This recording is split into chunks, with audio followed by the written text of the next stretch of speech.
Hi, Paula Hello. Brown. Hi. I'm Dr. Mudlia. Hello. I'm one of the psychiatrists, and I understand that you've made this urgent appointment to see me. Yeah. Okay. Really, I'm wondering if you could just pass a message on for me, because I was seeing Mr. Brownlow, and well, the thing is, it's been good, but I think I've had all the benefit I'm going to get now, so I'm kind of wanting to just stop the therapy. So if you could just pass that message on, that'd be great. Okay. Is it okay if I ask you a few more questions just to find out more? I mean, from what you're telling me, would you like me to call you Miss? Oh, Paula. Paula. Yeah. Okay, Paula. So what you've told me is you've been having therapy sessions with my colleague. Yeah, Dr. And it's been going well, and Yeah. you want to stop the sessions. That's right. Yeah. Okay. Yeah. Can I ask how many sessions have you had so far? Oh, I've been seeing him for ages, about 10 months now. It's a long time. Okay, so you've Yeah. got about 2 months before you finish. Yeah, that's right. Yeah. Okay, Yeah. but you want to stop now. Yeah. I mean, it's been great, but it's been a benefit. But yeah, I'm done now. So what were the reasons that you felt that you wanted to stop the therapy? Well, it sort of came about last week, really, because Dr. Brownlow, I got this message to say he had to cancel at short notice, which I thought was a bit rude. And the thing was, I actually went out and met a friend, and we went shopping instead. And I thought, do you know what? I think, we had such a nice time. I had a good laugh with her, and I thought, I don't need to carry on therapy. It's, I felt better seeing her than I did sitting, going on and on about myself. Okay, so what you've told me is that your therapist cancelled because of a holiday. So yeah? Well, so we said, yeah. Yeah. Okay, so and in terms of these sessions, what have you been discussing?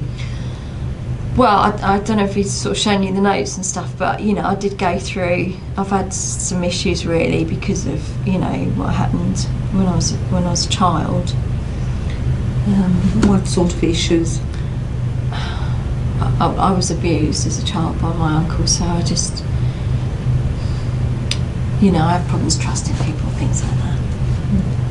So it sounds like things have been quite difficult when you were younger. And how has your relationships been with your family?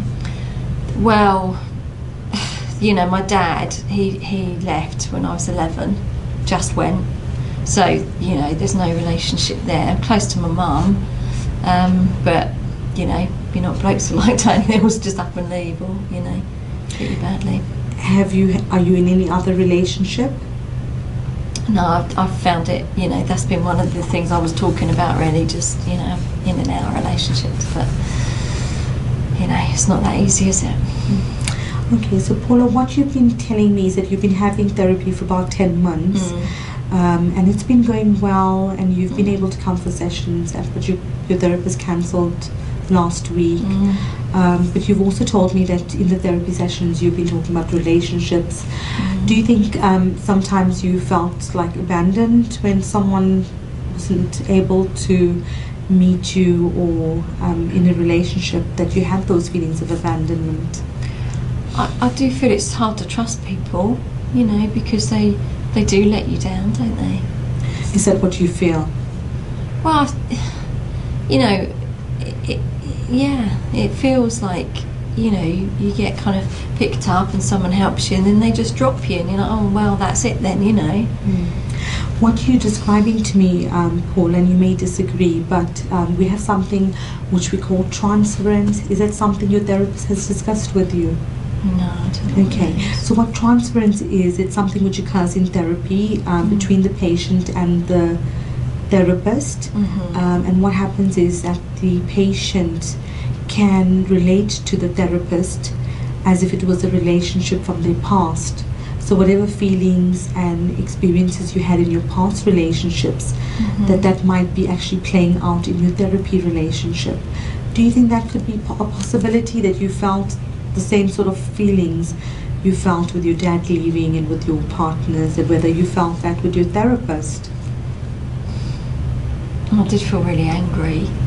I mean, he doesn't remind me of my dad or anything. He's a bit older, I suppose, but... guess maybe I don't know. Yeah. And the other thing is, I don't know if you heard about resistance, whether your therapist has discussed that. No.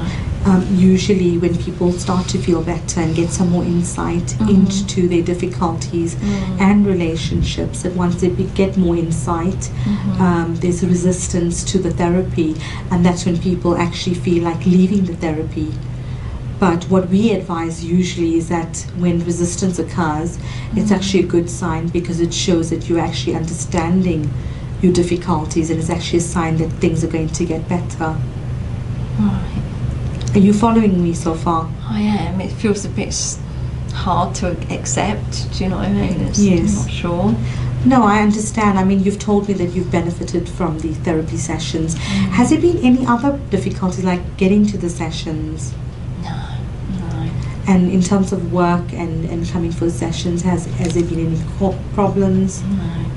So there's been no practical issues in getting... Yeah. No, there hasn't, no. Okay. So Paula, I would like to say thank you for talking to me, and if I can just summarize, you've told me that you've been attending therapy for 10 months and your therapist cancelled last week. I've explained to you that there's a possibility that there's transference going on, and that you're acting out your previous relationships in your current relationship with your therapist. I've also told you that this is a sign that you might be actually getting better, and that my advice would be that you need to continue with the sessions. What do you think, Paula? I think maybe I need to think about it a bit rather than sort of like cancel it, or just maybe have a think, yeah. Okay, well, I'm happy to have a chat with you again, and thank you for coming and seeing me. Okay, then, thank you.